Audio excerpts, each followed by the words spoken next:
Button. So let's wait for the stream to fire up all across the fruited plain of the internet on this very beautiful Friday. We've got some good news to get to, a lot of fun business to attend to. And of course, we can't get started until the internet is working, and it looks like it is. That's tremendous news. It's a Miracle Friday. Let's get right into it, shall we?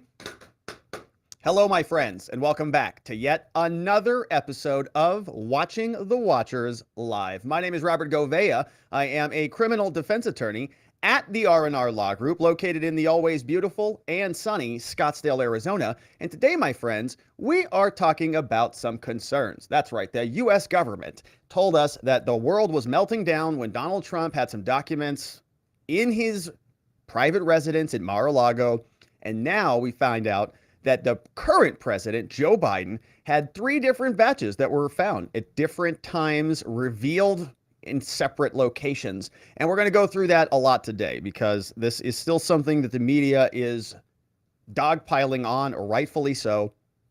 The individual who is going to be appointed to handle all of this is named Robert Hur. We learned a little bit more about him yesterday, but we've got more because we have the official order of appointment. So we're going to go through this PDF, super short, officially signed by Merrick Garland, that's now appointing Robert Hur to be special counsel. I also dug up a clip. He was actually speaking at an event back in 2017 when he was talking about MS-13. So that was back during the Trump administration. And so we have a little bit of a clip there from him. We have some very interesting lineage from him, which was uncovered by at MRDDMIA. That is somebody named Mike on Twitter. And he's a great follow. So if you're not following him, he's going to walk us through some of the background of Mr. Robert Hur so we can learn more about him. We'll ask ourselves, is Robert Hur investigating somebody who had key access to the White House and the house, the personal house, named Hunter Biden, because his address seemingly appeared on multiple documents, including his driver's license out of Delaware, showing that this individual who's under suspicion for all sorts of nefarious crimes probably could just walk right into that garage, open up the manila folder, and take a look at exactly what those national security secrets were. So we'll talk about all of that. Now, we've got a lot more to attend to with Karine Jean Pierre because there were some very fun clips today. And I know, people's eyes just glaze over. They're like, oh, gosh. However, these have been fun because the media is very unhappy with her and the White House because they got made to be fools because they were losing their minds over Donald Trump every day. They were like, Karine, are we going to die today? And she's like, we might die. They found more documents over there at Donald Trump's Mar-a-Lago. It's like, oh, gosh, are we going to die tomorrow? Probably tomorrow, too. You're going to die again. You just go, oh, gosh. And so now all these people have to ask themselves again. It's like, wait, so are we not going to die now because Biden did the same thing? Or what's going on here? So a lot of questions for Karine. And we're going to go through them. Now, at the end of this, right, there were, I think I got 5-6 clips of this today. They're shorter. We're not going to spend as much time as previous. But there was this fella right here, and I don't know where he's from, either Bloomberg or Politico. He asked a question to Karine, and he was just, it was a good one. All right, so I don't want to spoil it. But basically, there's a lot of moving parts in what might turn out to be a pretty catastrophic cover-up. And we're asking who's involved in that. So we'll save that. We're also learning more about the attorneys who were involved because Karine Jean Pierre told us it was this guy. Bob Bauer is going to be Biden's personal lawyer. So we'll learn more about him and whether they're going to bring the White House special counsel or White House counsel back over to the press briefing room or Biden's personal lawyer, or they're going to get any questions answered at all. We'll have to see. We also had a very interesting development on this Mark Elias deleted tweet saga. So we're going to go check out this tweet from at Found in Sunshine, who came across a very interesting date about when that tweet may have been deleted. And so we'll take a look at that in that second segment before we get to Jim Jordan and some clips from Kevin McCarthy and the Democrats' reaction to all of this. So a big first segment, as you can see. And we'll go through that at the start of the program before we turn our attention to a secondary supplemental Twitter files. And we love when we get supplements. And we do, even in criminal law. We love it. We see here Matt Taibbi published this January 13th, 9:12 in the morning. Supplemental files. This one involving this fella right here. Pencil neck watermelon head. This was created by an outstanding user on our member on our locals community. I think it was Geegum Geegum who made that yesterday. Now, we're going to go through that in detail in Twitter files 14 supplemental. And if you want to be a part of the program, the best place to do that is by going over to watchingthewatchers.locals.com. There's an amazing community chatting away over there. You can see Bonnie Specs in the house. We've got Georgia Peaches. Palmy No says Rob! Exclamation point.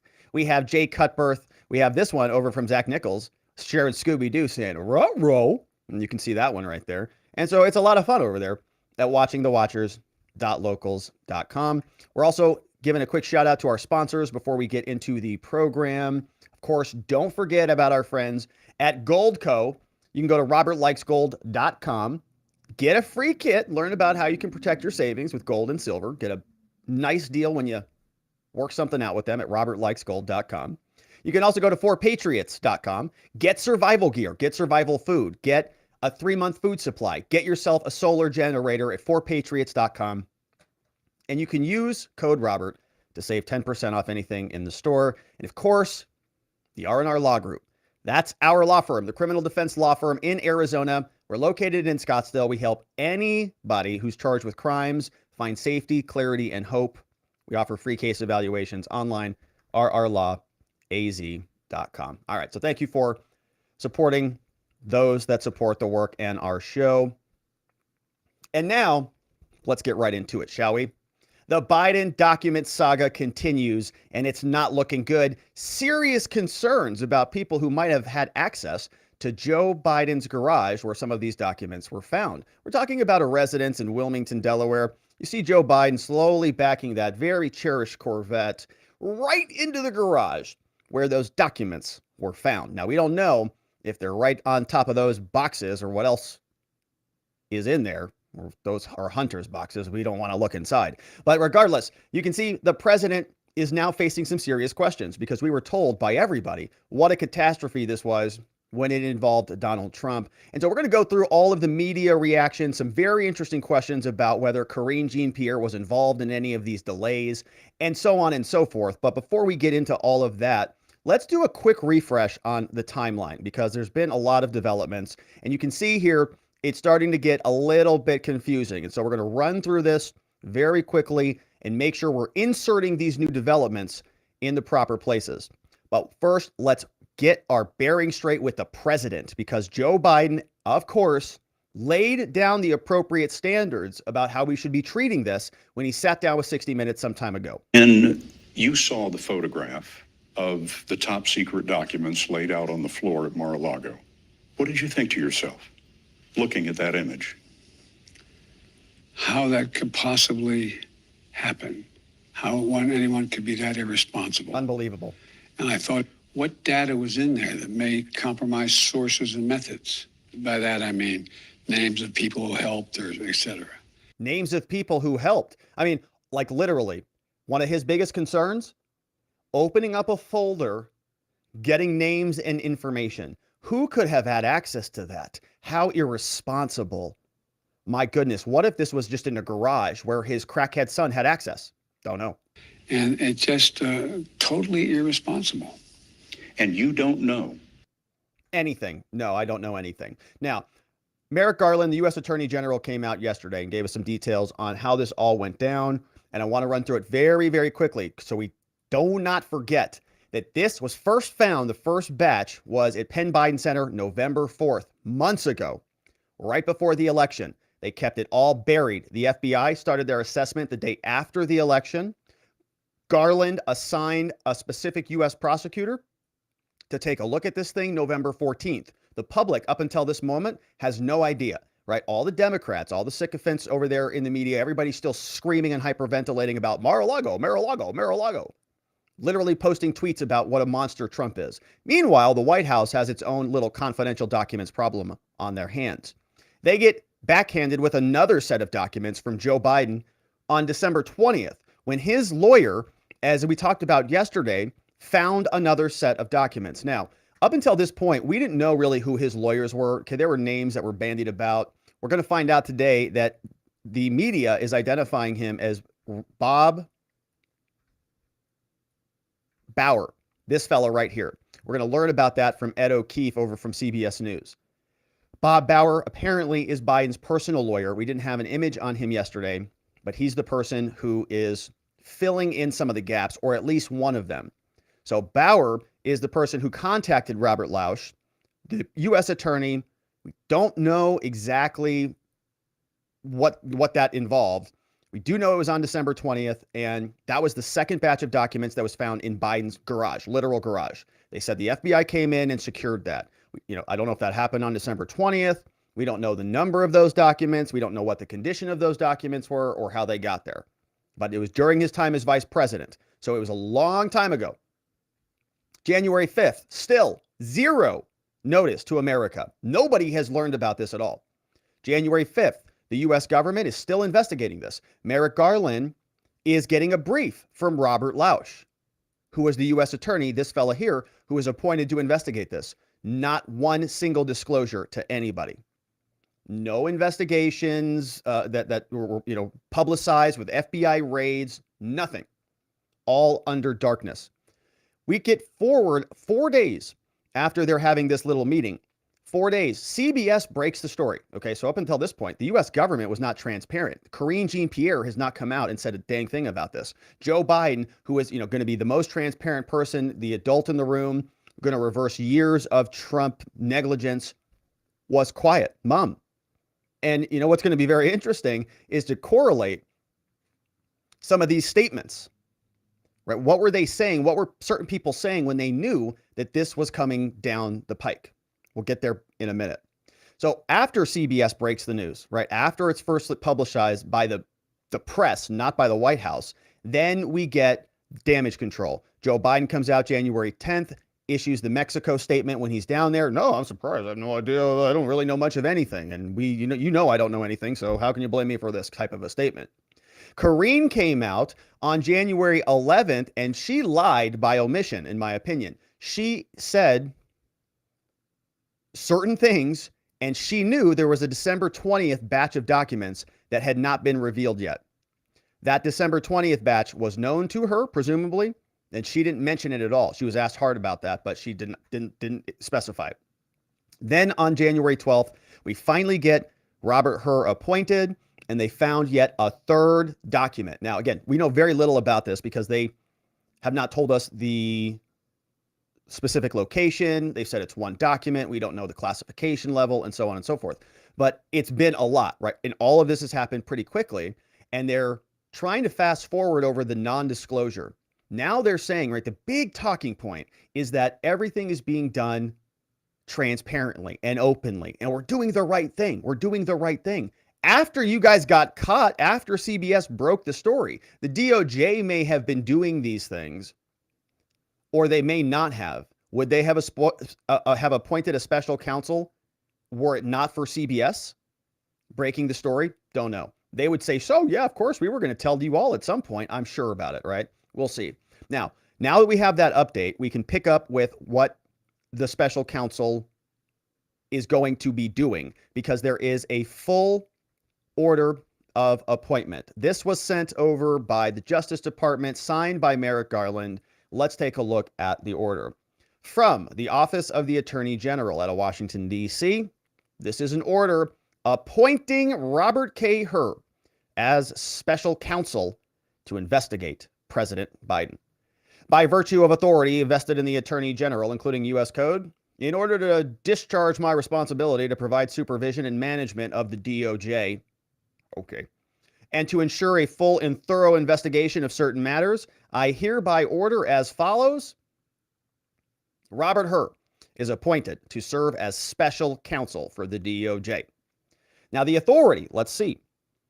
The special counsel, Robert Hur, is authorized to conduct the investigation of matters that are the subject of the initial investigation pursuant to the Code of Federal Regulations, led by U.S. Attorney John Lausch, the guy we just talked about, who was in charge of this investigation for evidently months until we learned about it, including the possible unauthorized removal and retention of classified documents or other records discovered at the Penn Biden Center for Diplomacy and Global Engagement. So that's the first location, right? That's number one that they found. Number two is the Wilmington, Delaware private residence of Joe Biden. And so that's second location, as well as any matters that arose from the initial investigation and may arise from that special counsel's investigation or that are within the scope under the law. And we know that there was at least the third document because that's what Attorney General Merrick Garland said during his press release yesterday. So it could be, I believe it's the same residence, but it's probably a separate location. One's the garage, one's his library. The special counsel is authorized to prosecute federal crimes against the president arising from investigation of these matters. The special counsel is also authorized to refer to the appropriate U.S. attorney discrete prosecutions that may arise from the special counsel's investigation. All of these laws are applicable to the special counsel, signed January 12, 2023 by Attorney General Merrick Garland. U.S. Attorney General, a special prosecutor appointed to investigate the president. Wow. That's a pretty big deal. They made a big deal of this when it was the former president. This is the sitting president. All of the hyperventilation, all of the screaming from the rooftops about what a catastrophe Trump was and how much he should be punished. It's basically the same situation. Now, we'll learn more about Robert Hur, and we'll see whether or not this goes anywhere. But that is the official order of appointment. January 12th, 2023. Woo! Very, very interesting day in Biden's presidency. And shout out to our friend Red One on YouTube, who is gifting memberships away over there. Much love to you, Red One. Thank you very much for all your support here. But that is the order of appointment and the timeline. Now let's learn a little bit more about Robert Hur. Robert Hur, according to this individual named Mike Davis on Twitter, he says the following. Now, we've talked a lot about Mike Davis. He's a very, very astute individual. Absolutely well worth a follow. So if you're not already following Mike Davis on Twitter, you should be. Now he works for the Article 3 Project. He is former U.S. Senate Committee Chief Counsel for Nominations, and he was a law clerk to Judge Gorsuch. Here's what he says about Mr. Robert Hur. Robert Hur was the longtime protege of Chris Wray, director of the FBI. You know, that guy who has to go on vacations when he's in the middle of Senate briefings? That guy. Chris Wray was the longtime protege of Rod Rosenstein, which I believe C.A. Human asked us about yesterday on the show. Obama's only 8-year Bush 43 U.S. attorney holdover. Wow, that's pretty interesting. And so you've seen this pattern. You know, when different presidents come in, they ask for resignations from the U.S. Attorney's Office. Clean house. You're going to do my justice now. It's white supremacist time, baby. Forget all the CP stuff. We're just going to focus on white supremacy. Right? Type of same thing. Except this guy, Obama kept Rod Rosenstein over. George Bush, 43, appointed him. Obama kept him over, Rod Rosenstein. Robert Hur then became the protege of Deputy AG Rod Rosenstein, who managed the Mueller probe against President Trump, following the bouncing ball. So Hur,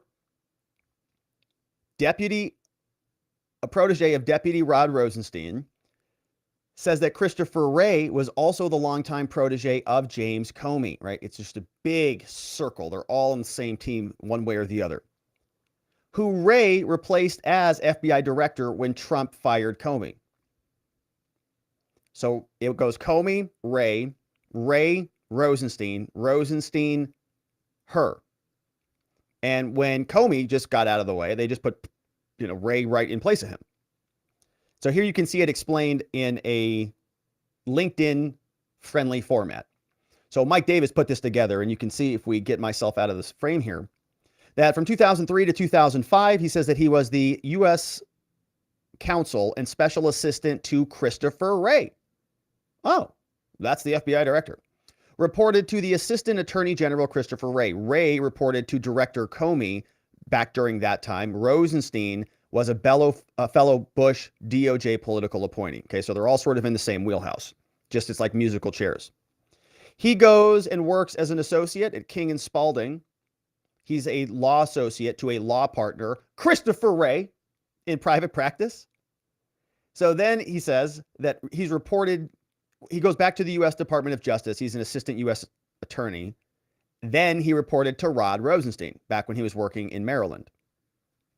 Then he goes back from the DOJ back over to King and Spalding, works as a partner in government investigations and litigation. Law partner with Chris Wray. After that, 3 years and 6 months, goes back over to the government, works at the DOJ again. This time, he's a number 2 to the Deputy Attorney General, Rod Rosenstein. FBI Director Christopher Wray also reported to Rod Rosenstein. And it just works its way all the way up. Then he goes to the U.S. Attorney. He is in the District of Maryland. And they're all reporting essentially now to Rod Rosenstein. Right? Rod Rosenstein, as we talked about yesterday, carries a lot of baggage in terms of what he authorized for the Mueller investigation and different warrants and all sorts of different stuff. So a lot of questions, though, about this little chain of command and who's working for whom and how this whole thing, unfolds. But that's the lineage that was provided by Mr. Davis, of course. And there's other people out there like Kash Patel and others are saying that there's a lot more here as it relates to Mr. Hur. But he was brought out during the Trump administration, and he communicated about their efforts there at the DOJ during one of those brief appearances when he was back at the DOJ. He was brought in to work on MS-13. Let's listen.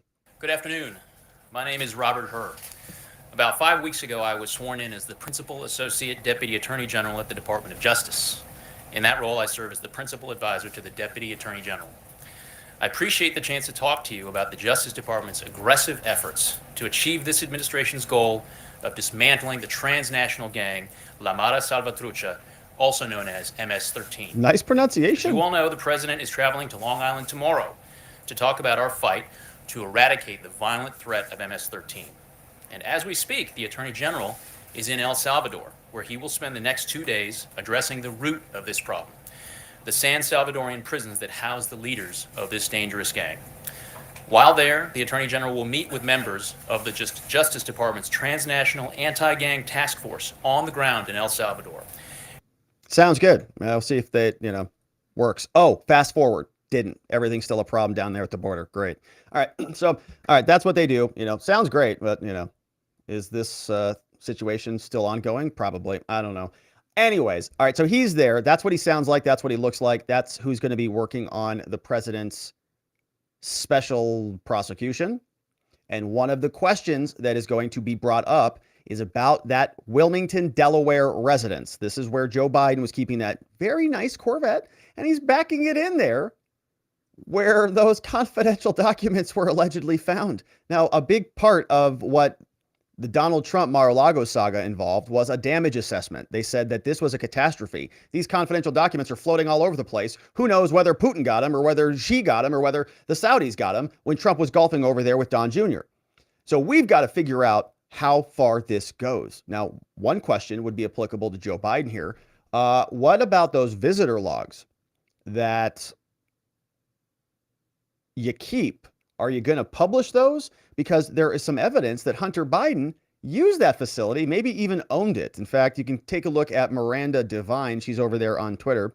And she is basically the authority on all of the bad deeds of Hunter Biden. has done an outstanding job, written books on this, and is absolutely a follow on Twitter. Must. Here's what she said. In 2018, Hunter Biden claimed he owned the house. The house. It wasn't Joe's garage. Hunter said it was his garage, where the classified documents were kept alongside the Corvette. And Miranda's giving credit over to this one to JJ_talking. So shout out to JJ_talking as well. It appears that Hunter Biden said something like this when he was filling out an application, and all of his ultra personal information has been censored out. So, it complies with the policies. But you can see this is the background screening apply check. And all of these documents were littered all over the laptop, and, they're all over the place. But this is, it says first Robert Hunter Biden, the current address, Beverly Hills Road, city, Wilmington, state, Delaware. Oh, here, the social security number redacted, the actual street address redacted, the actual driver's license number redacted, and so on. But it does look like this is a background request. The current resident is the company's name. It says OASCO PC. And there's a phone number redacted. There's an email redacted. Move-in date is on 2017. And it looks like the monthly rent for that place is $50,000. Current residence. And if you take a look at this little checkbox here, this is a very interesting checkbox. We love interesting checkboxes here. Sometimes a checkbox will be all you need. The question, do you own, lease, or are you living with a family or friend? And this says own, own, own. Hunter Biden says, I have read and I agree to this information. Signed, Hunter Biden. So from this document, it looks like Hunter Biden is saying he owns the residence at Barley Hill in Wilmington, Delaware, which is where they found the confidential documents. It also looks like he pays $50,000 a month for that residence, which is interesting because according to this document, it sort of makes it sound like, Joe doesn't actually really even own that house. Maybe Hunter Biden owns the house, or maybe Hunter Biden thinks he owns the house, regardless of what the deed says. Certainly seems like Hunter Biden is using that as leverage to get past this background screening check or whatever it is he's trying to get done here. But that would sort of mean that he's got access to that garage, right? I mean, there's no way that he owns a house or he thinks he owns a house and he can't get access to that garage. So Hunter Biden, who's currently not been prosecuted for any crimes, been under investigation for quite some time by the Delaware U.S. Attorney, is an individual who, as we've talked about here, having amazing conversations with very astute individuals like Garrett Ziegler from MarcoPoloUSA.org and others, who have done incredible work investigating Hunter Biden, and they've come up with conclusions about a dozen different criminal charges that would be applicable to him outside of the ordinary, simple prostitution crimes or whatever, right? That I'm sure an aggressive prosecutor would like to pursue if this were, let's say, Trump Jr. But the point is, not somebody who is authorized, I would guess, to see these top secret materials one way or the other. And evidently he had access to them.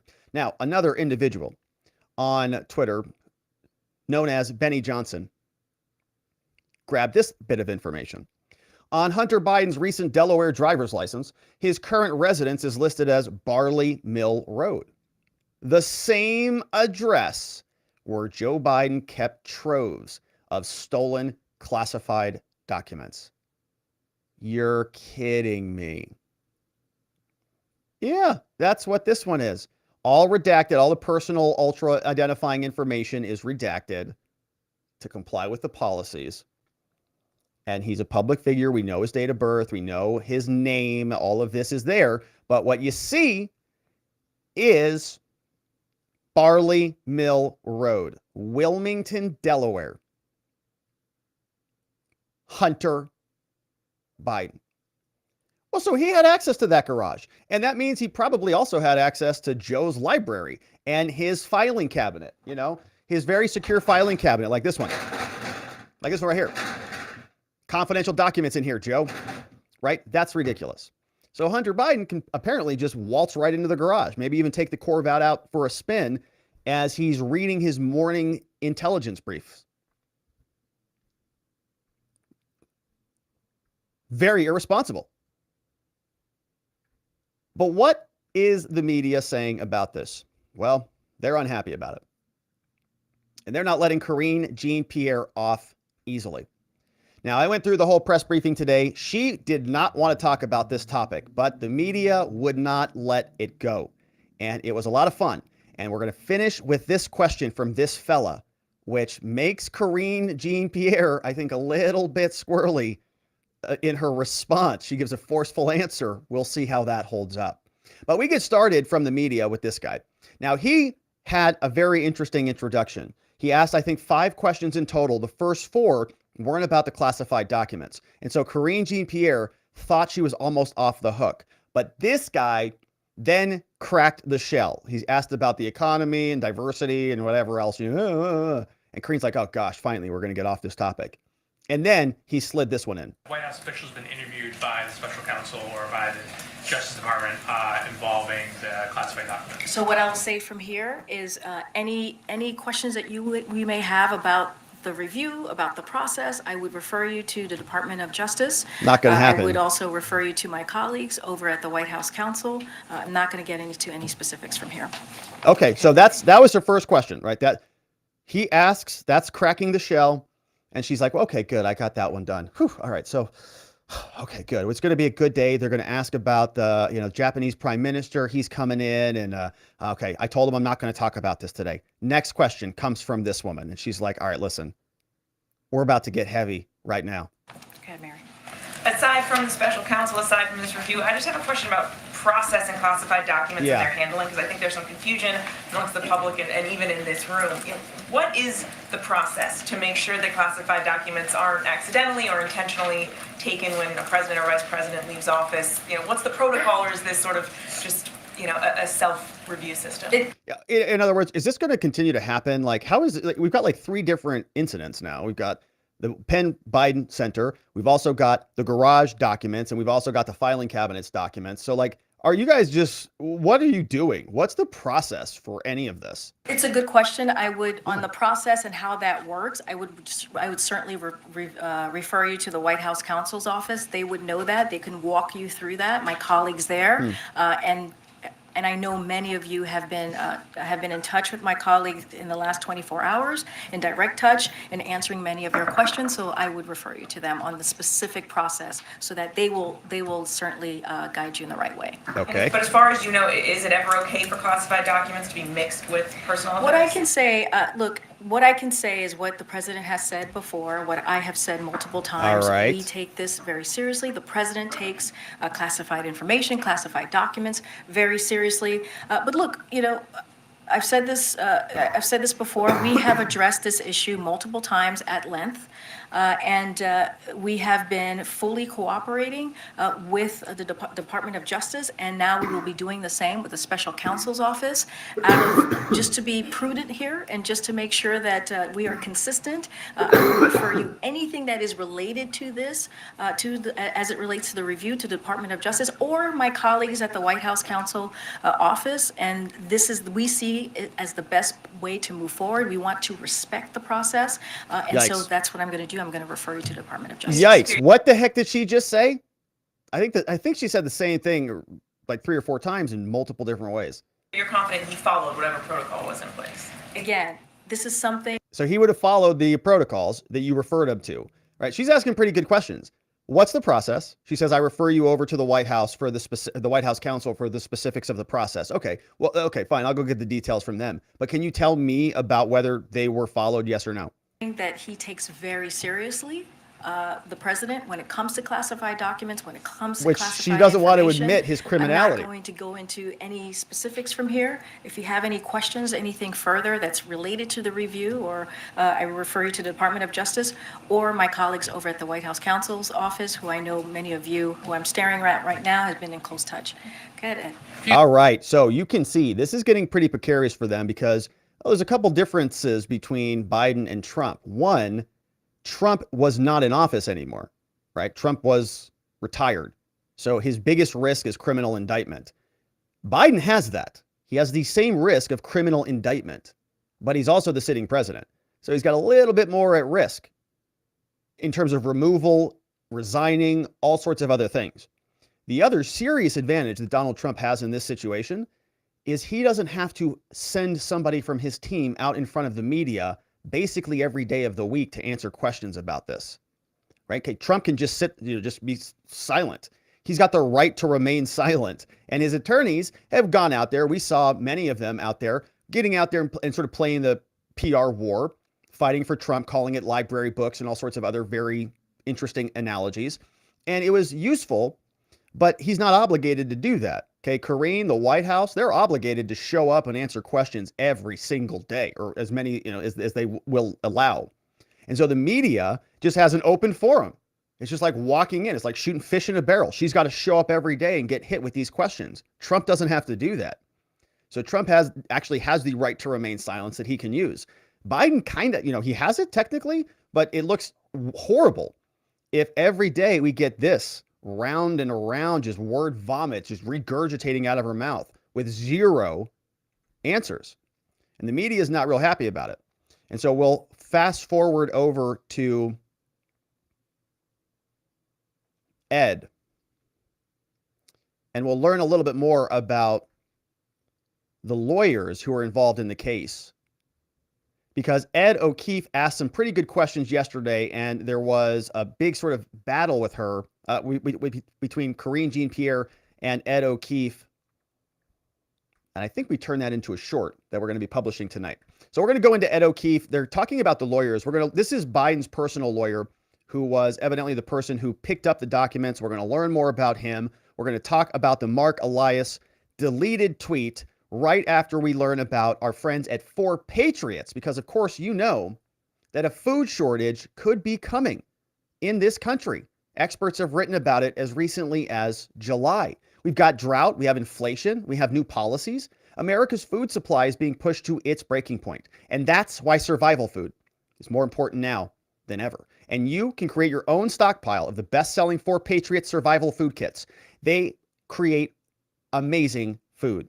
This stuff is good for 25 years. It's hand-packed in family-owned facilities across the United States. It gives jobs to over 200 Americans. And their kits are sturdy. They're water-resistant. They stack easily. Different delicious breakfast, lunches, and dinners, and you can make these meals in less than 20 minutes. All you have to do is add boiling water, simmer, and serve. And you can go to 4patriots.com right now and use code Robert to save 10% off anything in the store on your first purchase, including a 3-month survival kit. You'll get a famous guarantee from them on anything in the store for a year after your order, plus free shipping on anything over $97. They're called 4 Patriots because a portion of all sales are donated to charities that support our veterans, and you can go to 4patriots.com and save 10% off using code Robert today. All right, my friends. And so let's get right back to it now. Let's check in with Ed O'Keefe, who's going to be shedding some light on the lawyers who were involved in the Biden case. On a few things from yesterday. When was the president informed about the Attorney General's decision to appoint a special counsel? How and by whom? So the specifics on that, I can tell. Here's what I can tell you. I can right. tell you that we were not giving a heads up. I was asked that question yesterday. We did not know that was the announcement was going to come yesterday until after it happened. So I can clear the deck there and let you know. So that matches what they said about the Trump saga. They said that DOJ didn't tell Biden anything about any Trump decisions either. Anything else specific to when the president knew or anything that's related to this, I would refer you to the White House counsel's office. I know many of you that I'm looking at right now has been in close touch with my colleague there. And so I would continue to refer you to my colleague at the White House counsel's office. One of the things that they finally confirmed for us is that Bob Bauer is indeed the president's personal attorney. Bob Bauer is indeed the president's personal attorney. This was confirmed by White House counsel. Some of this. Given that the Justice Department cited the personal counsel as having made this initial outreach to National Archives and has been in touch with the Justice Department, is that the person who these questions should be directed to. Why the White House counsel? Biden's personal lawyers were the people who picked up the documents. That was Bob Bauer, who we're going to learn about in a minute. So why do you keep referring us over to the White House counsel? That's sort of Biden's like White House lawyer, not his personal lawyer. You keep saying they have statements on this. But why not Biden's personal lawyers? Because they were the ones who actually got the documents. I mean, if Biden's being prosecuted criminally or investigated criminally by a special prosecutor, maybe we should be talking to him? I will say this again. Whatever the White House counsel, my colleague told you in your conversation, I know you guys just spoke or connected earlier today. I would ask them that question. And anything related to the review, I would refer you to the Department of Justice. And regarding the extraordinary measures that the Treasury Secretary announced. All right, so that was a separate question. So again, 2 non-answers on this, but she does confirm that they didn't know anything about it, right? When Merrick Garland made the decision to go and announce this, evidently he didn't communicate any of that to Biden. We'll see. Now, he did tell us that Bob Bauer was the individual who was Biden's attorney, and that's what this guy looks like right here. We found his Wikipedia, and he's got a long history as an attorney for Democrats. They tell us Robert F. Bauer, an American attorney, served under the White House under a White House counsel under President Barack Obama. So now he's Joe Biden's evidently personal lawyer, right? Worked as the White House counsel for Barack. Now he's Biden's personal lawyer, according to Ed O'Keefe from CBS. Was President Obama's personal attorney and general counsel during the president campaign. He was named to the White House counsel, returned to private practice at some point. During the Joe Biden presidential campaign, Bauer participated in mock debate sessions with Biden, impersonating Donald Trump. Personal life, married to Anita Dunn, the former director of communications at the White House. 4 children. Anita Dunn is a political strategist, senior advisor to Joe Biden, White House comms director during the Obama administration. All right, so they're all connected, right? Everybody's just one big happy family there in D.C. But that's Bob Bauer. So we're going to want to know a lot more about that guy. What was his fee agreement saying he was supposed to be doing there, packing Joe Biden's office? That's interesting. Now, there's something else interesting about other lawyers, especially this fella, Mark Elias. Earlier in the week, we talked about a very interesting deleted tweet from Mark Elias, the Democrat super lawyer who many think is like a legal Jesus. And we summarized this into a short, which I will play now because there was a tremendous response to this short. Let's refresh our recollection about what we talked about previously. Interesting tweet from Mark Elias. It says, Mark Elias, the media is missing the really, really big reason why the raid today is a potential blockbuster in American politics. Finger point down below. 18 U.S. Code 2071, concealment, removal, and mutilation. Oh, the statute we just read. And look what Mark has highlighted here for us. Shall forfeit his office and be disqualified from holding any office under the United States. So this is the big potential blockbuster, according to Mark Elias. Now, if you were to go over to Mark Elias's Twitter account, you'll notice that this tweet is not there. If you try to find it, here's the screen that you'll get. That's the actual URL. And when you click that link, guess what is there now? Oh, very, very convenient down here. Sorry, that tweet has been deleted. Interesting tweet. All right, so that is what we talked about earlier in the week. And I wanted to share with you a very interesting retweet on that. Now, I was suspicious about this because I thought that maybe after the announcement from Joe Biden and the White House that he had some classified documents, that a bunch of the Twitter Democrats would start cleaning up their timelines, right? They would all go back and start deleting this stuff after the news broke, after the timeline showed we all learned about it. If we go back to this timeline, The public didn't learn about this until January 9th, when CBS broke the story. Now, the White House knew about this a long time ago, December 20th, all the way back to November 4th. So my thesis was that people like Mark Elias, they deleted it after January 9th. But hold on a minute. Sunshine State. At Found in Sunshine was able to find the following. According to the Wayback Machine, the tweet was there on December 3rd, 2022, but it was deleted by December 8th, 2022. Oh, that's even more interesting, isn't it?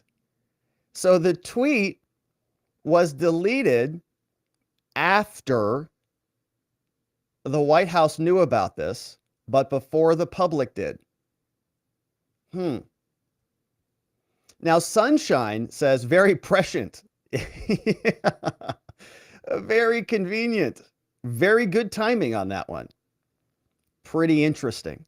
Now, if you want to mind map this out, because of course we like to do that, here's what it would look like.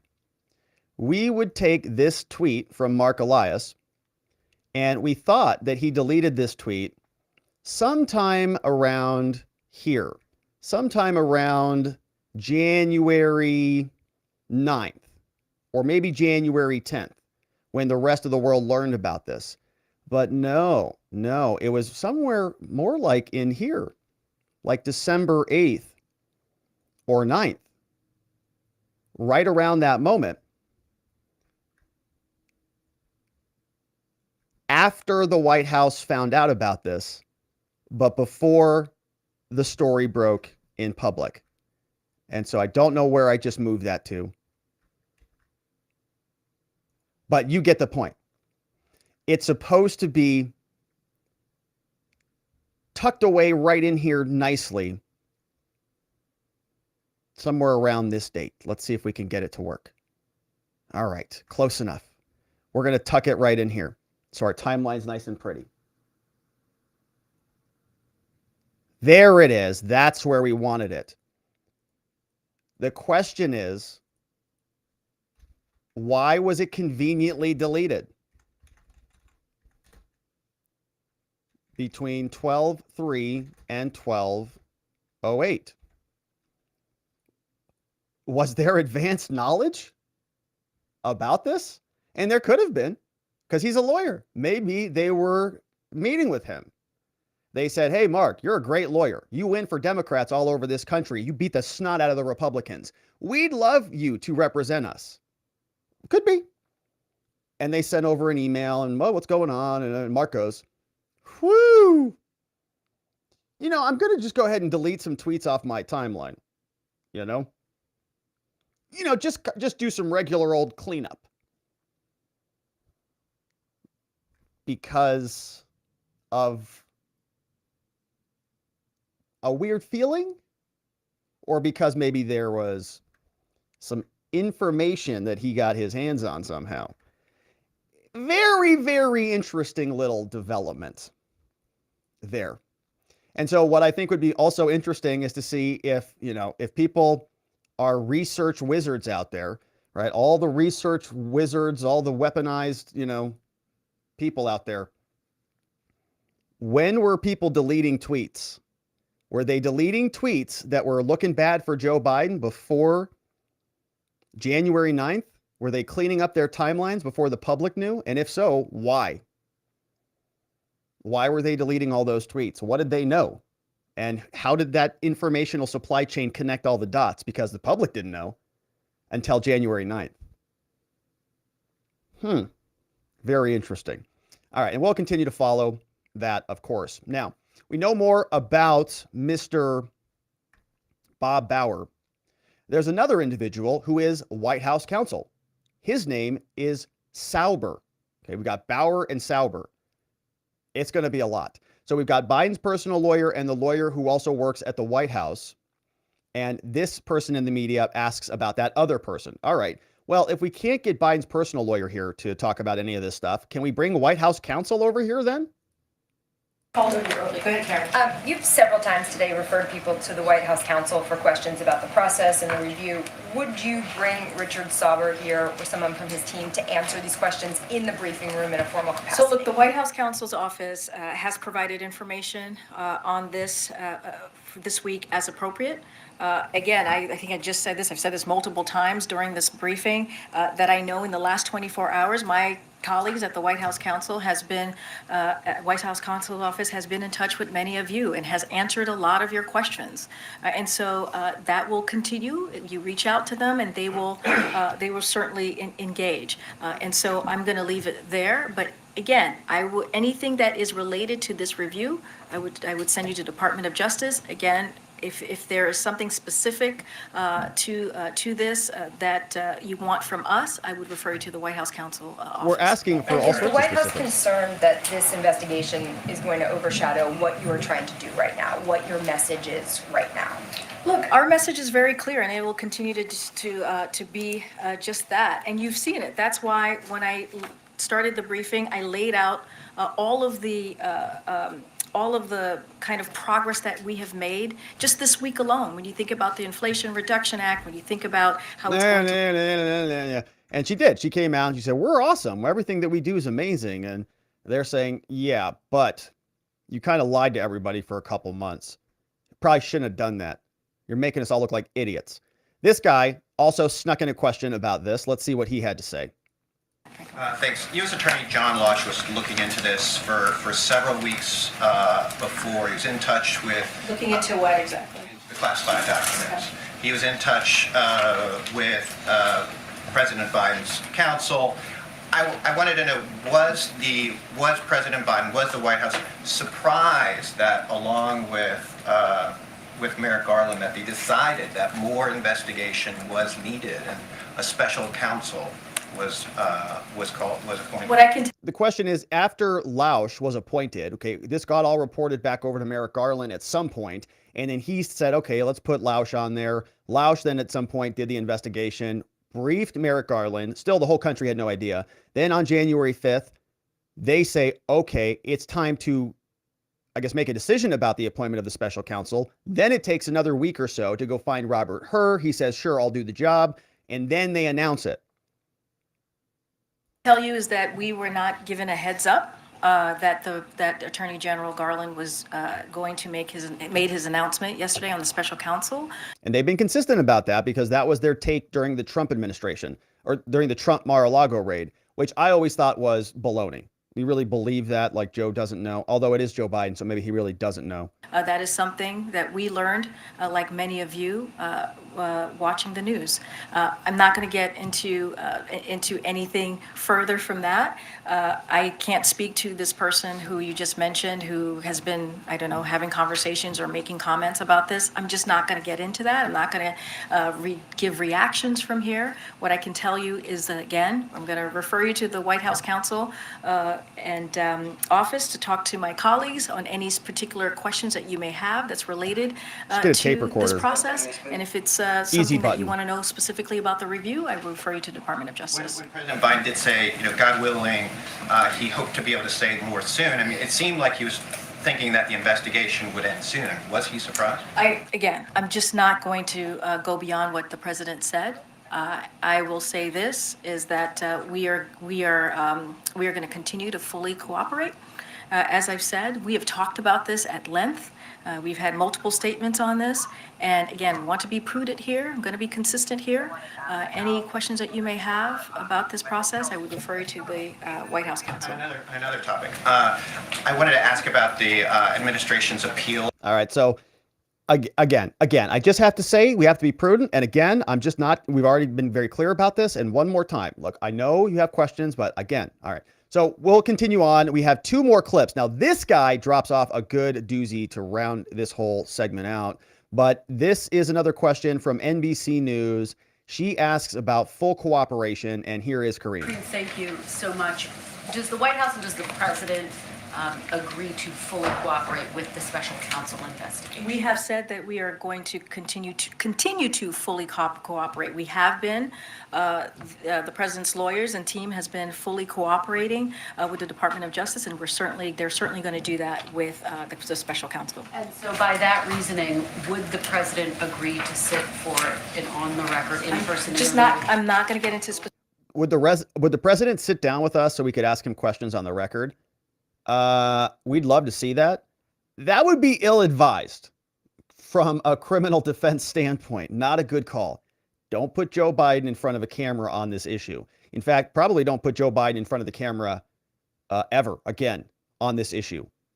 They have to be petrified about what he's going to say the next time he is out in front of the cameras, which is why every time he's talked on this, he's reading from a statement. Because if he says the wrong thing, it starts to open him up personally for liability. She doesn't want to say anything. He doesn't want to say anything. You notice Trump doesn't talk a whole lot about the documents, right? He's not out there making admissions, making statements. His lawyers are doing that. The benefit that Trump has is he's not the sitting president. Joe Biden is. He's expected to talk. Donald Trump doesn't have to go where he doesn't want to go. Specifics or get ahead of what's going to happen. I'm not going to get into hypotheticals because that is a hypothetical. What I will say is we have addressed this multiple times at length, and we are going to continue. The president's team is going to continue to fully cooperate with the Department of Justice, and we respect that process, and that's what we're going to do. The president has said he hopes to speak about this soon. When can people expect to hear from him about this? Don't have, again, that's never. That is Never. something that I can't. I don't have a magic wand here. I do. don't know Never. when that's going to happen. What I Never. can say is his team is going to fully cooperate with the Department of Justice. Let's not forget, the president said during the campaign that What? when it comes to the Department of Justice independence, he respects that. And that is something that he had said was incredibly important to make sure that they had their independence. That's why we say we're going to make sure that they have their independence, and that's why I'm saying that we're going to refer to Department of Justice. And let me just ask you a big picture question here. Does the White House, broadly speaking, have an obligation to share not just with the National Archives, but with the American people when the existence of classified information is found in a private location? Again, there's a process in this. But just big picture, not necessarily in this instance, but is it the policy of the White House that they should share that information, not just with the National Archives, but with the Americans? So if this happens again, do you guys have a policy for this? Like, are you going to share it with us next time? Or is this your policy? Should we just expect this? If you find stuff that is in this category, we should just expect this is the norm, like you're just not going to tell us? Or do you have a different policy? I'll say this, Kristen. We have been transparent in the last couple of days. Yes, the last couple ongoing process. The last couple of days you have. When it is appropriate. Sort of. And we have shared, again, I've been here almost every day, not every day, but from Wednesday, yesterday, and today, taking your questions on this. The White House counsel. Unfortunately for you, because CBS broke the story. Otherwise, you probably would have just kept mum about it. Has put out a very extensive multiple statements on this as well. And you all, I know you all have been talking, many of you here have been talking to my colleague in the White House counsel.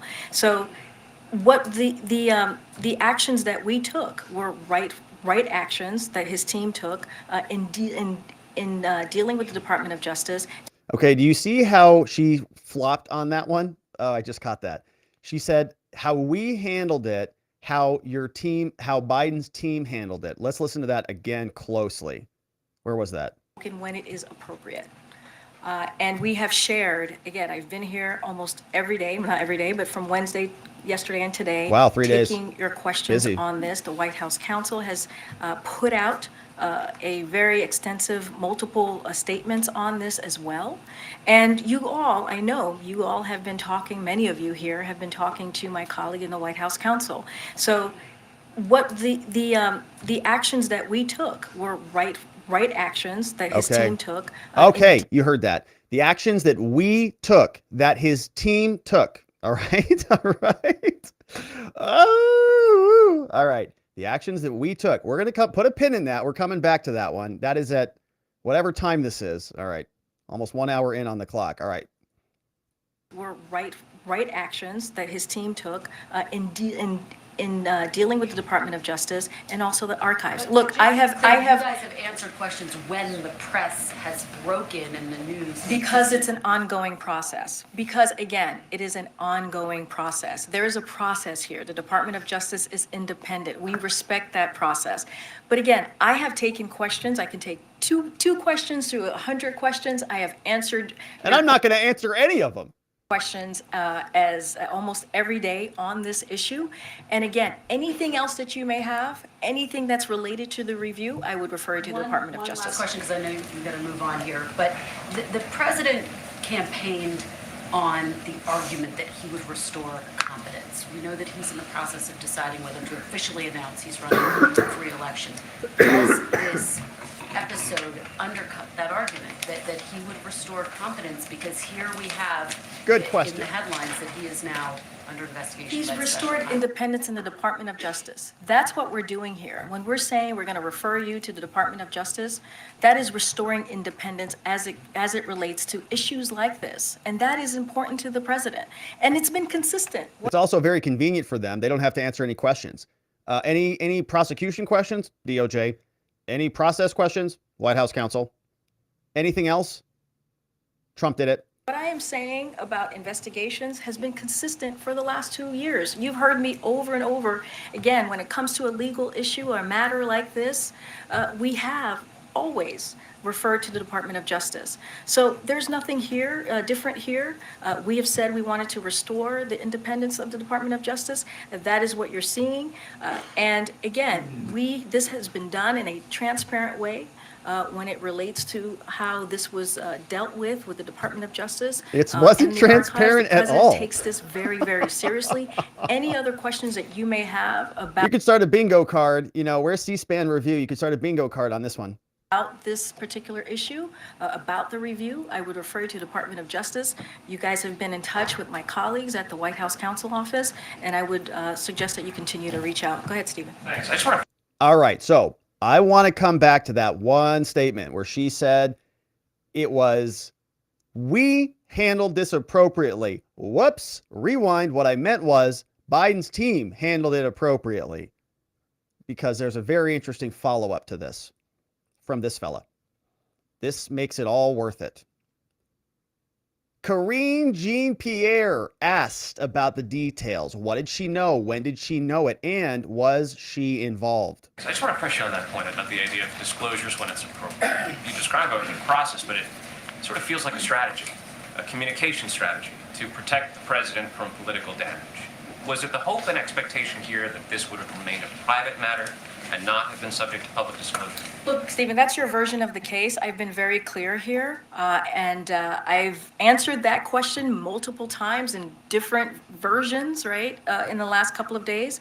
Look, want to be very clear. There is a process here. We are going to respect the process. Gosh. This is all part of the Department of Justice process, and we are cooperating fully. We are cooperating fully in this process. And again, the president believes that the Justice Department and its independence needed to be restored. That's what you have seen under this administration the last 2 years. And I want to be consistent in what I'm saying. I want to be prudent in what I'm saying when I say that we are going to defer any questions related to this to the Department of Justice and any other items that you have. If you don't want to talk to the Department of Justice, you're free to talk to the White House Counsel Office. I know you guys have been in touch All right. with my colleagues She's there. filibustering. Now, he's going to ask another follow-up, okay? We're going to come right back to this. But his first question was about, was there a hope that you could basically just bury this, right? That you could do your investigation, you'd appoint Lausch, Merrick Garland would look at this thing, there would be no special counsel, documents would go back over to the National Archives, nobody would be any wiser. The whole thing would just be forgotten about. It would just be dealt with unceremoniously. Oh, you know, it's just a document problem. It's an overdue library book. The reason why we had to go investigate Trump is because there was no cooperation. He was obstructing, and it turned into this big whole thing. But this is just ordinary library book business. You know, Karine, were you hoping that you could just paper over this whole thing? Because it seems like you were kind of doing that. I mean, as we saw in this timeline, we can rewind the clock all the way back, and it looks like they were literally waiting months for this. This all happened back in November. Delay past the election. Second batch of documents, December 20th. Mark Elias is deleting tweets all over the place. Special counsel is now needed and confirmed. And then it breaks on January 9th. So, Karine, you just said it was we who were involved in all of this, or some sort of, maybe. There's a lot of activity going on here that is not keeping this stuff, or that is keeping this stuff hidden from the American people, which could be a big problem, because if there are additional inquiries about this, I just want to press you on that. we may find out exactly who was involved. And the follow-up question comes here. In touch with my colleagues there. We have done both, but let me just ask you, because oftentimes in the careers of White House press secretaries, there comes a time where they are asked, what they knew and when they knew it. Were you or any member of your staff involved in the crafting of a strategy as to when this disclosure should be made in advance of CBS News breaking the story on Monday evening? No. Oh, boy. Oh, boy. Did you hear that question, my friends? Karine, we know when this was reported to you, and it was months ago. We also know when it was disclosed, not by you, but by CBS. Were you involved? Because there might come a time where people are calling you a criminal. People are saying you did something wrong and that you tried to cover up very important information. Were you involved in any of those discussions, Karine? Colleagues there. We have done both, but let me just ask you, because oftentimes in the careers of White House press secretaries, there comes a time where they are asked, what they knew and when they knew it. Were you or any member of your staff involved in the crafting of a strategy as to when this disclosure should be made in advance of CBS News breaking the story on Monday evening? No. Okay. No, she didn't like that answer. And if you listen, headphones users, if you're listening out there, somebody says, ooh, in there. Somebody in the microphone says, ooh, that's not me. Watch, I'll shut up right here. Listen, after this question drops, somebody says, ooh, which is exactly right, because it's asking Karine, what's your position on your own criminality in this? Where they are asked, what they knew and when they knew it. Were you or any member of your staff involved in the crafting of a strategy as to when this disclosure should be made in advance of CBS News breaking the story on Monday evening? No. Okay. Next question. Did you have a question? Next question. Yikes. Oof. So the media is having a lot of fun with that one. Now, the Democrats know this is not going to be working out well for them. There's a lot of reports that there are rumors amongst the ranks that Biden has dug himself into a hole of his own making. You see a photograph of Sleepy Joe communicating with the press. Politico tells us President Biden's approval numbers are rising, they say. Democrats are as loyal as they've ever been. But now Biden is digging a hole of his own. Attorney General Merrick Garland announced on Thursday appointing special counsel, as we know. They say the two cases are different, but one Democratic Party operative said the following, quote, I think it takes the whole Trump scandal off the table. Womp, womp, womp. Most polls show that voters don't give an F about this stuff, but the media momentum is real. Elected Democrats have rallied behind the president, with House Minority Leader Hakeem Jeffries telling reporters that he has full faith and credit in President Biden and the documents matter. Biden, Jeffries, and others told reporters that he's doing everything to take appropriate steps and how to move forward in a very responsible fashion. Capitol Hill Democrats, they've called for briefings. Some people like Hank Johnson have said that maybe documents were planted there and other wild theories. But Capitol Hill Democrats say that the GOP is going to distract from the real story, turning it all into a circus. But they did say Democrat Party elders said that it was frustrating to hand Republicans, quote, a hammer. But like others, the person said it was still too early to conclude that it would have a lasting negative political impact. Comparing this to what Trump did isn't like apples and oranges. It's like comparing apples and arsenic, said some weirdo. So, they're going to try to continue to distinguish this. I honestly think Trump has a serious advantage in this whole saga legally. First of all, he was the president. And number two, he's not in office anymore. So he's not obligated to speak. So he has a little bit more of the right to remain silent in his favor. The Democrats and Biden, right, he technically has that, yeah, but he's the president. He's sitting there. They're going to have to talk about this or else. And just like this was going to be a death by 1,000 cuts type of strategy with Trump every day, but as he's running, just drip, drip, drip, drip, drip, bad information. It's going to be the same thing for Joe Biden. The question will be whether it's enough to sort of cause him to not run again. We'll have to see. Jim Jordan, speaking with CBS News, been asked about Biden's confidential document scandal. There's been a disclosure of another batch in another location. Does that many locations? Well, again, I think there's tons of questions. Where's the raid? Where's the pictures? Where's the special counsel? Some have called for that. What is a batch? No, it's more than one document. Is it two? Is it 2,000? How many more batches are coming? Where is the second location? Does it matter to you these are relevant to his term as vice president as opposed to president? Well, I would think that would only add to the weight of it. Yeah, makes it worse. Because? Didn't have classification because authority. The Supreme Court's been clear, the president is the person who has the ultimate ability to declassify documents. The vice president can handle classified material, obviously, because of an executive order, so he had them. But I do think, 6 years, were these documents at the Penn Center now for 6 years, or most of that 6-year time frame?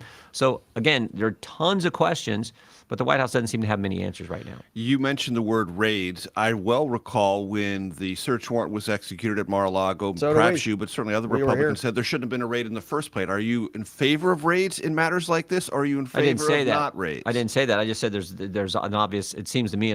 What's your bottom line on that? Should there be raids, or can this be handled differently? And should it be handled differently? I think what I'm saying is the double standard, I think, is starting to become evident. We've seen the double standard time and time again. We saw how Hillary Clinton's, when she had classified material, how that was handled versus how it was handled with President Trump. My understanding, from what I know, is President Trump was working with the Justice. He let the Justice Department come down and go through Mar-a-Lago. He said they said lock stuff up in this certain room, put a padlock on it. He did that. So he was working with them. I just see the double standard as the concern. I think what do so you many think people the standard should be? Classified documents are serious matters. They should be handled appropriately. But what should the standard be? I understand the point you're making about a double standard. What should the standard be? How should this be approached from the Justice Department's point of view? I don't think they know. I mean, what do you think? Do you have an opinion on that? I think it should be consistent. So you tell me. So look, you got classified material. Right answer on that one. Let's treat it in a consistent fashion. That's what I'm saying. And this is part of this overall concern so many Americans have. I've heard it from constituents all the time. They're sick of the double standard that they see out there. With how conservatives get. You can pick your example. Look. We just had this debate on the floor yesterday. The FACE Act, which says that you can't restrict someone's access to an abortion clinic. The Justice Department has said, it's on their website, that applies to crisis pregnancy centers as well. But we sure see a double standard here because there have been over 100 crisis pregnancy centers and churches attacked in the aftermath of the leak of the Dobbs opinion. And to my knowledge, no one's been prosecuted. But yet you had the gentleman outside of Philadelphia, Mr. Houck, Mark Houck, whose door was kicked in, who was arrested in front of his wife and 7 kids for praying in front of an abortion clinic. That sure seems like a double standard. So what we want is consistency, equal application of the law. And it's frankly why the Republicans have set up this committee to look at which we will get how there has not been equal application of the law from our Justice Department. Right. Whatever the standard is the standard, but it is equally applied. I think that's the right answer. Right. And that's all I think anybody's asking for, really. If they're going to prosecute Trump and they're going to go bananas off the wall, got to do it to Biden. I was joking about Trump, called it overdue library books, said much ado about nothing. This was a political hit job, and they were making too much of it. If they wanted to, apply that standard to this, okay, presidents take documents and this stuff is just a thing, right? It just happens. It's part of the job. Okay, I could live with that.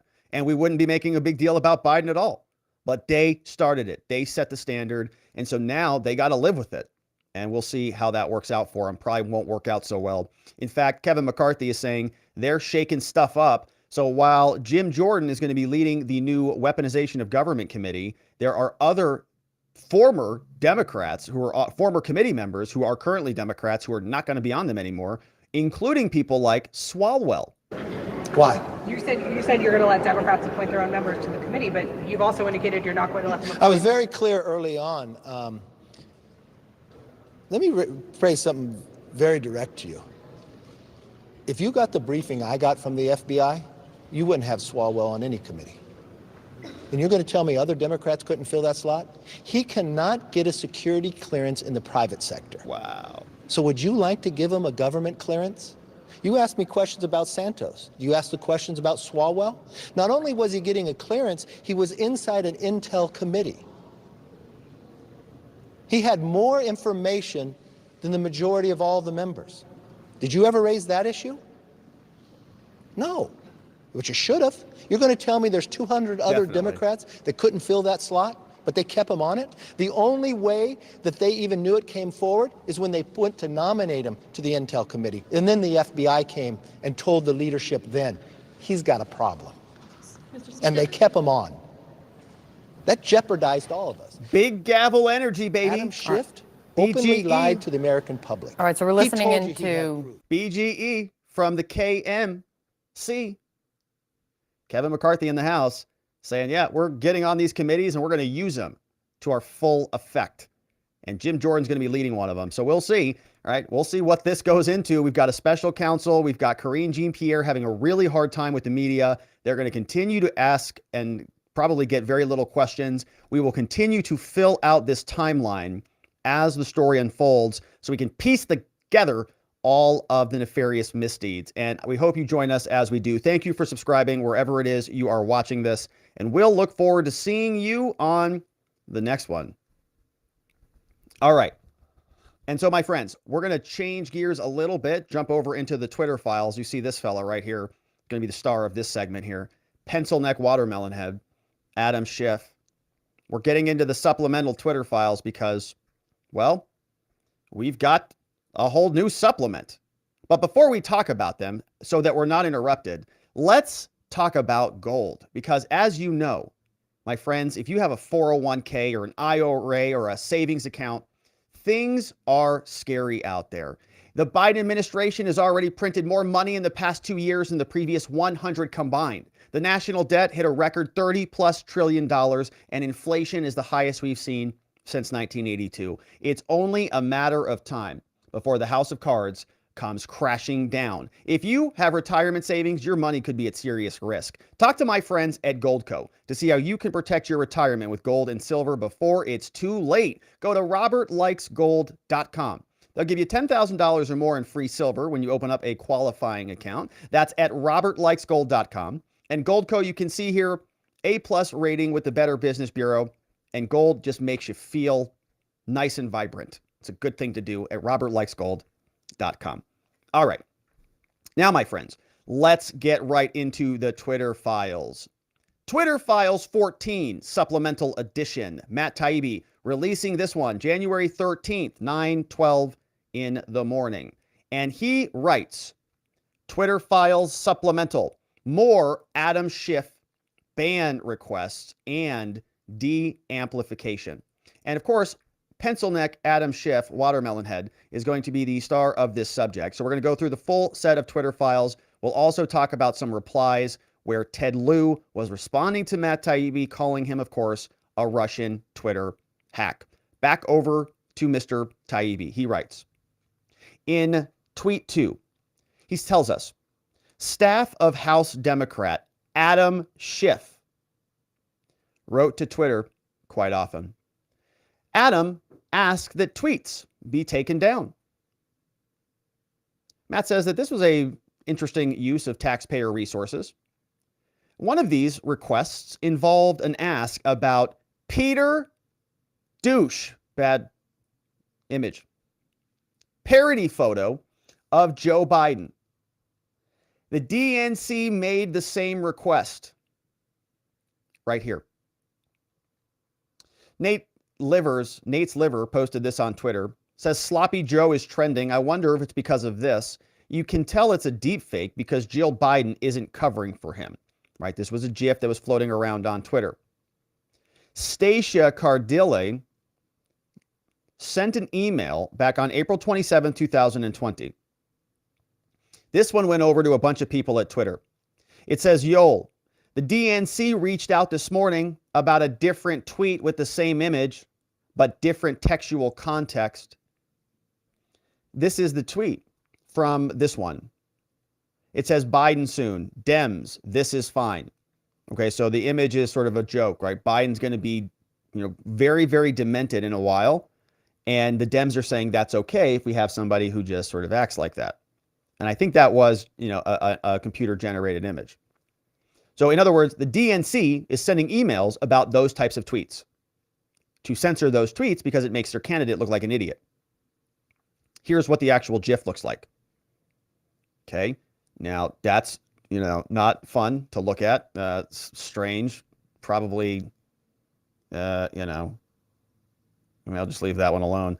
Anyways, we go back over to the tweet thread, and Taibbi continues. He tells us, now the real issue was Donald Trump retweeted the picture. Uh-oh.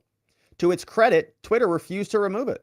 Trust and Safety Chief Yoel Roth said it was obviously humor. Okay, it's got humorous intent, and any reasonable observer, apparently except Adam Schiff's staffer, could see that it was doctored. Okay, it's not a real thing. We just looked at it. Here's what Yoel said back. The email came in again from Stacia. DNC also reached out here. They provided additional context. They say that it was made using MugLife, which uses, quote, computer vision technology to analyze and decompose photos into 3D blocks and so on. And so they say that we feel like this could be a violation of manipulated media policy, right? That's enough to ban that person, to remove that tweet, because it made their candidate look stupid. And they don't like that. And this is in 2020, before the election took place. Okay, so the DNC is asking a social media company to censor information. It's a political cartoon, right? The analogy that we've used here is digital billboards or digital yard signs. Every time one of these tweets is removed, it's a digital yard sign that's being yanked out of that person's ground, right? And it changes the course of the conversation. It changes the narrative. So Yoel says, this is pretty clearly an edited GIF with humorous intent, right? Any reasonable observer could identify that it's doctored. And there's no nexus to harm to anyone involved. It's not a violation of our rules. Yoel Roth is right. Schiff staffer, though, his name is Jeff Lowenstein. He didn't give up. Matt says, there was a slippery slope concern here. If we have his tongue flying all over the place, then who knows what happens next? Jeff Lowenstein is responding. This first email came in. Here's the first email.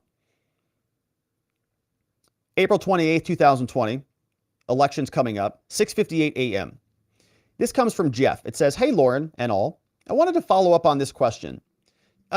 Jeff says, we're familiar. Okay, so this is one of Adam Schiff's staffers, Jeff. Schiff staffer says, okay, hey, Twitter, we're familiar with the manipulated media policy, and I can see some reason why, in the context of the tweet, why it would not violate it like this current one. But Jeff says, stepping back, it is an instance of a candidate using a machine manipulated image. It's crude. It's being used to damage his opponent, which is one of the things that's concerning. Schiff and many others have had about deepfakes and their abuse. Okay, so Congress is concerned about this stuff. They say we're prepared to accept that it doesn't fall under the policy given, but there's a slippery slope component here. And I think it bears further explanation from Twitter why that is the case. Wow.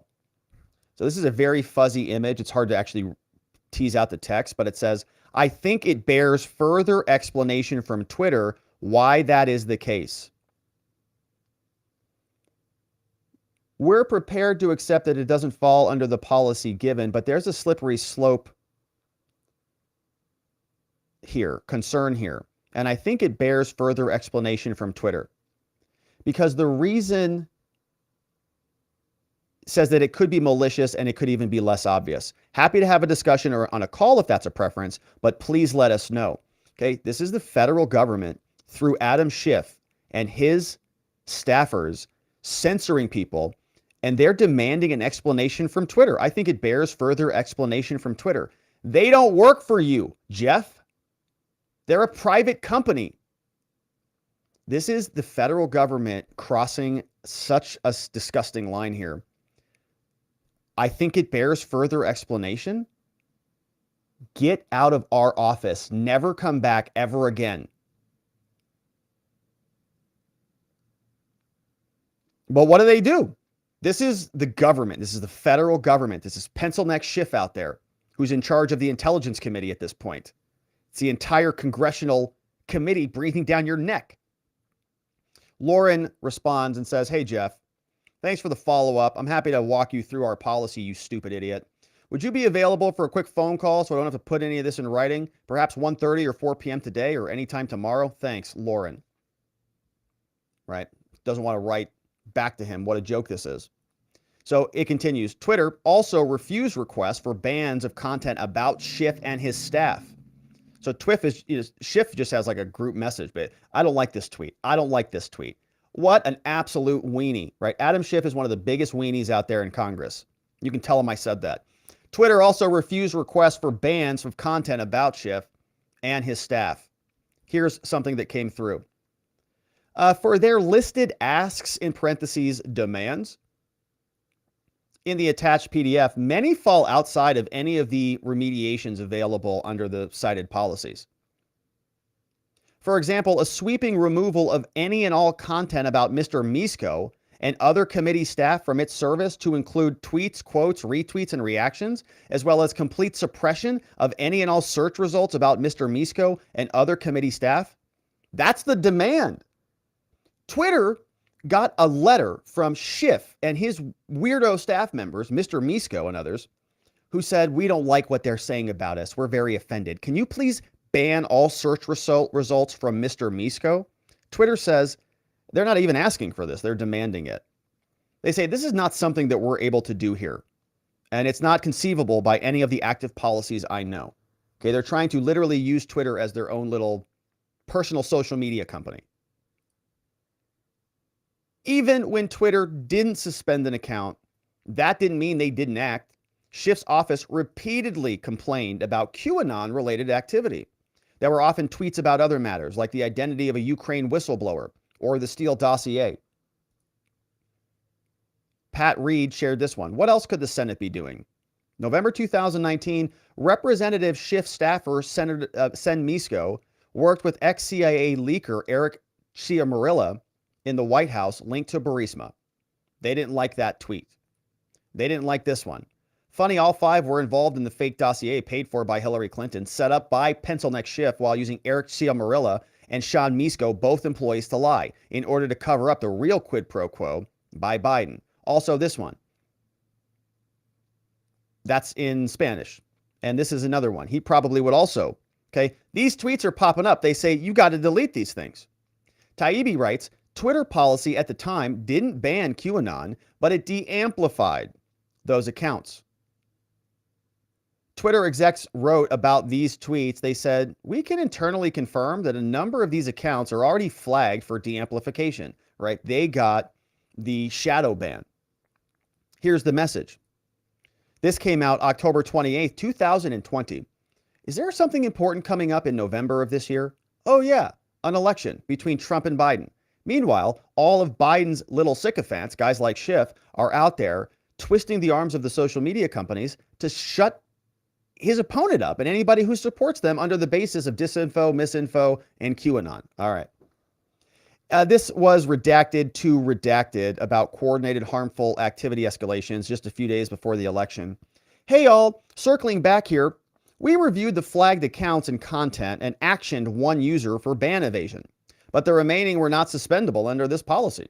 As we described previously, our current stance towards QAnon on Twitter is not a suspension-based policy. Engaging in QAnon-related activity results in de-amplification, meaning we don't actively recommend the accounts in the product, and we downrank but not remove their content when they are engaged in swarming.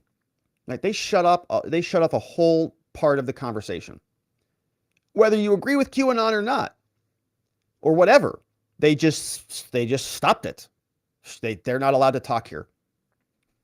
We can internally confirm that a number of the accounts flagged are already included in this de-amplification. We do ban accounts designated under coordinated harmful activity if they push QAnon from multiple accounts or evading a ban, which was one case for one of the flagged users. All right. Already dealt with. Schiff's office, though, didn't like that. They had a concern about the de-amplification. It might make it harder for law enforcement to track the offending tweeters. Here's what they wrote back. Lauren mentioned creating an alias so we could flag content of concern for a quicker response. We'd love to take you up on that kind offer, right? So this is from Schiff's team, evidently. And they're asking for a direct red phone, a red pipeline, so they can just ban tweets for quicker review and response. Lauren said, be happy to do that. They're like, we'd love that. They also say, we would appreciate if you would please consider additional scrutiny of these two accounts, as social media scans by the Capitol Police indicated a direct correlation between these two accounts, tweeting about Misko and subsequent harassment targeting Misko. They went after Paul Sperry _. He's got 331,000 followers. He tweeted about Misko 47 times in the last year. And other Twitter users responded to those tweets talking about bad things.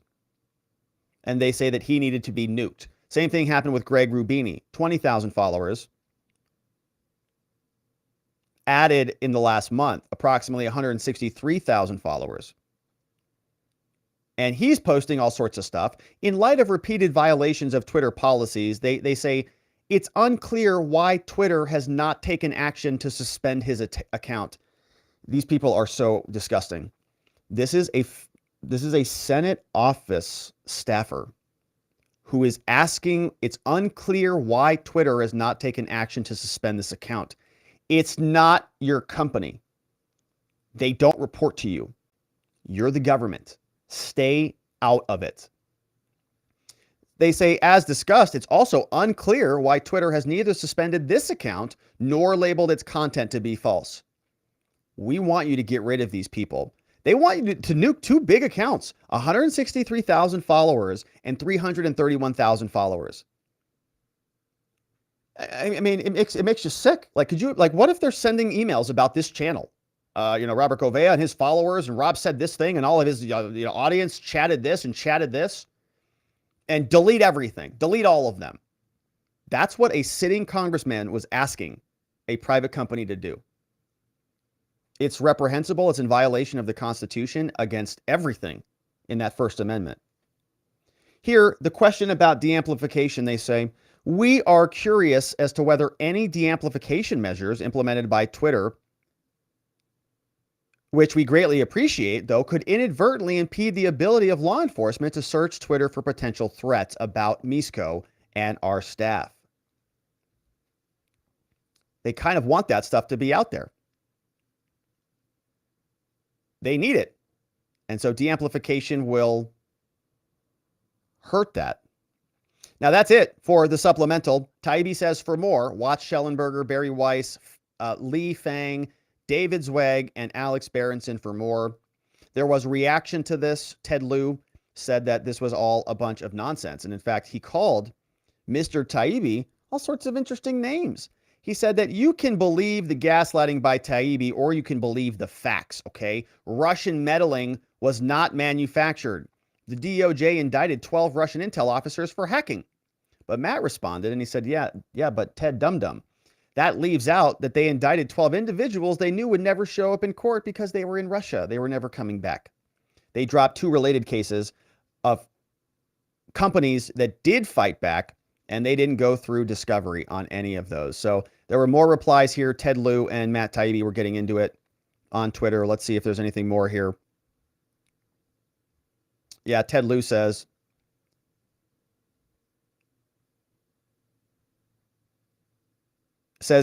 Matt says, Congressman, I'm an American citizen, all right? I love my country. Accusing me of repeating Kremlin talking points when I report something you find inconvenient is beyond reprehensible. You and your sleazy red-baiting pals in Congress should be ashamed. Keith Olbermann, the man who always has a little bit too much white spittle in the corners of his mouth. We all get them from time to time, but he sort of has them permanently affixed there, I've noticed.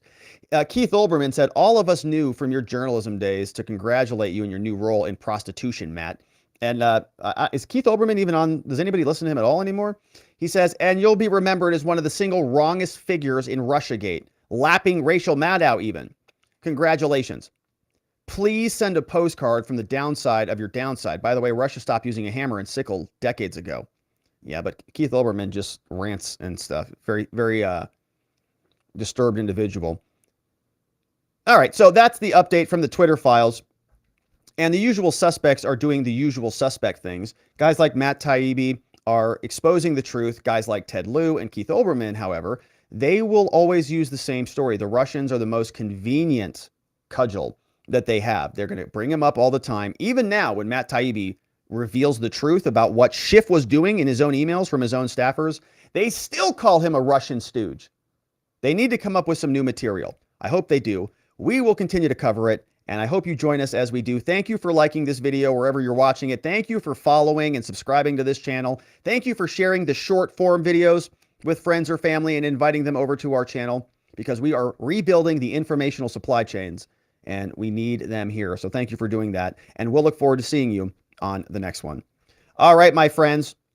Well, that is it for us on the day. We covered two good segments, the Twitter files supplemental to entry number 14 and the big Biden document scandal, which is going to continue to be a lot of fun. We learn more about Robert Hur.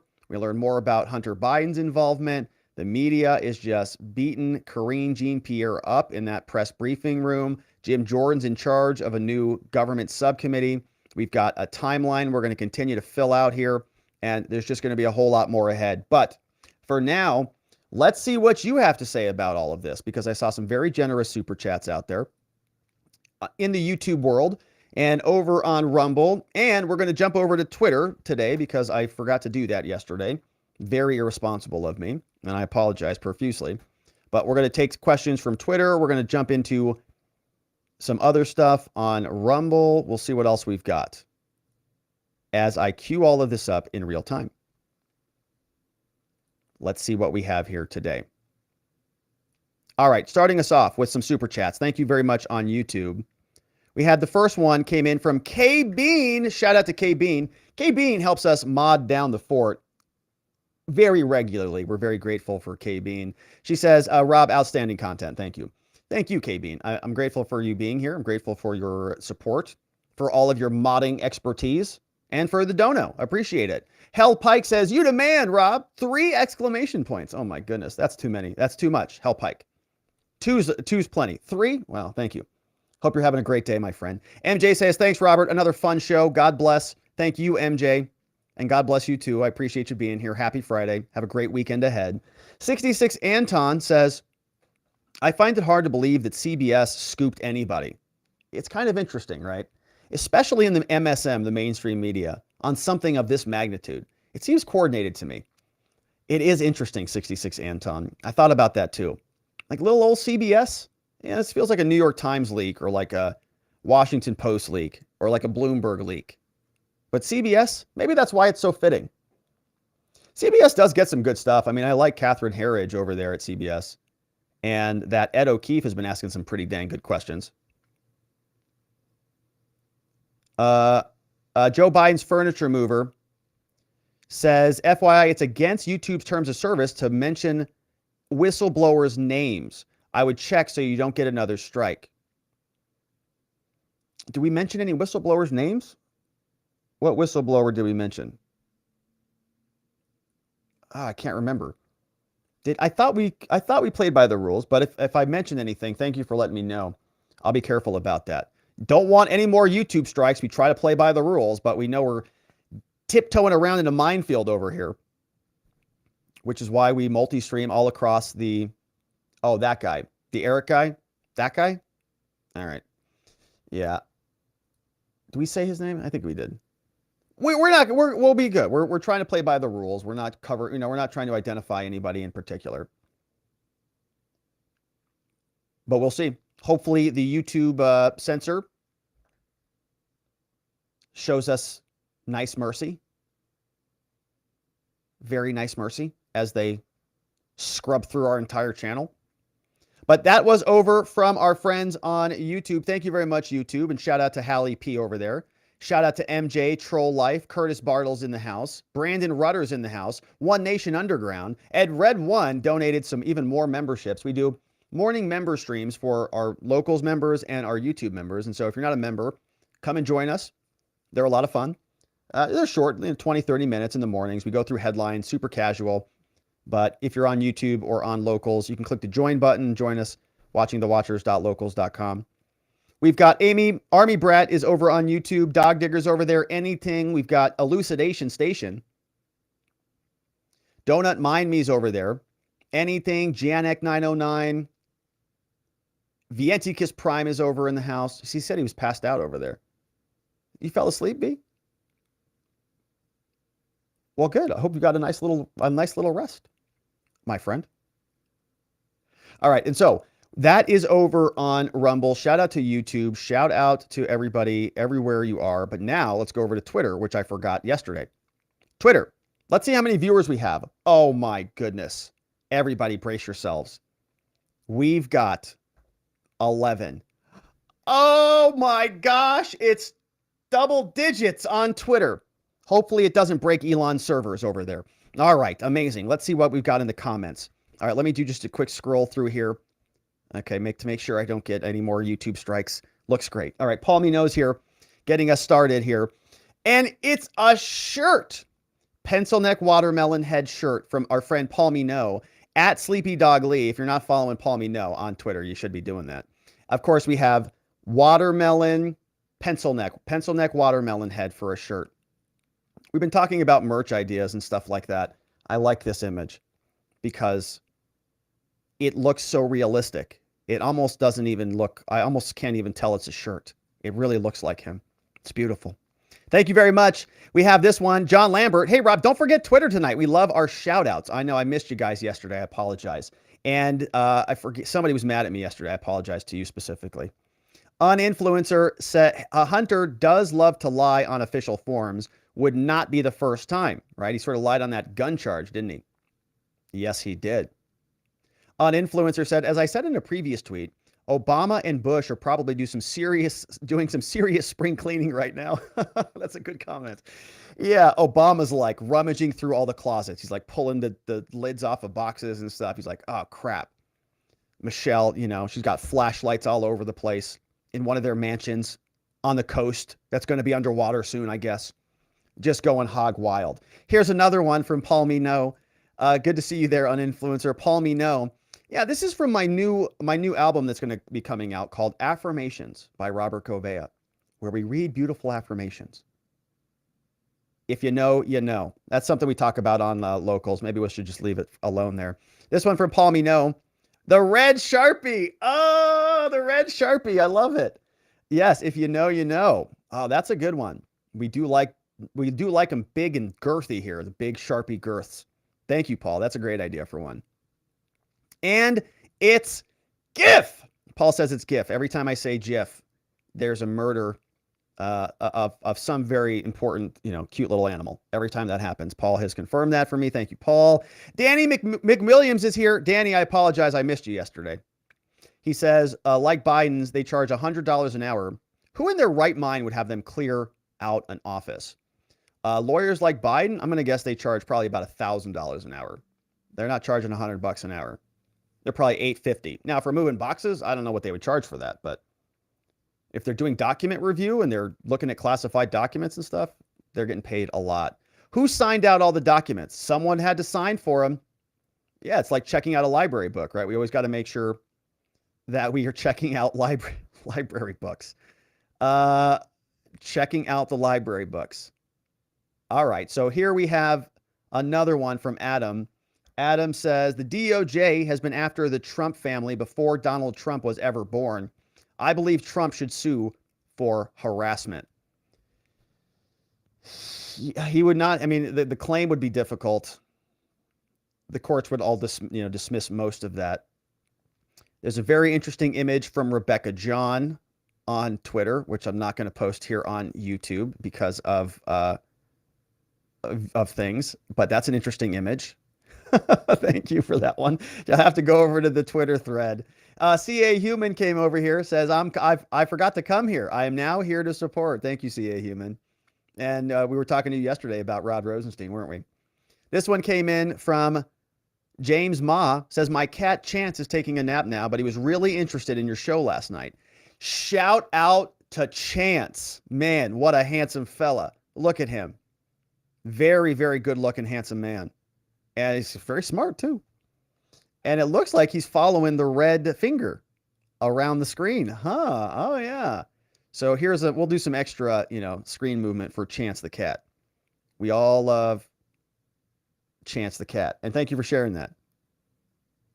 The Twitter files. He's probably as outraged as the rest of us. I can't believe what our government is doing. I'm with him. Shout out to Chance. We had a couple others on Twitter. Let's see what else before we wrap it up and go over to our after party on locals. John Lambert says, should Biden get the bad facts out now and pardon Trump and himself for document gate? Oh, that's a good question, John.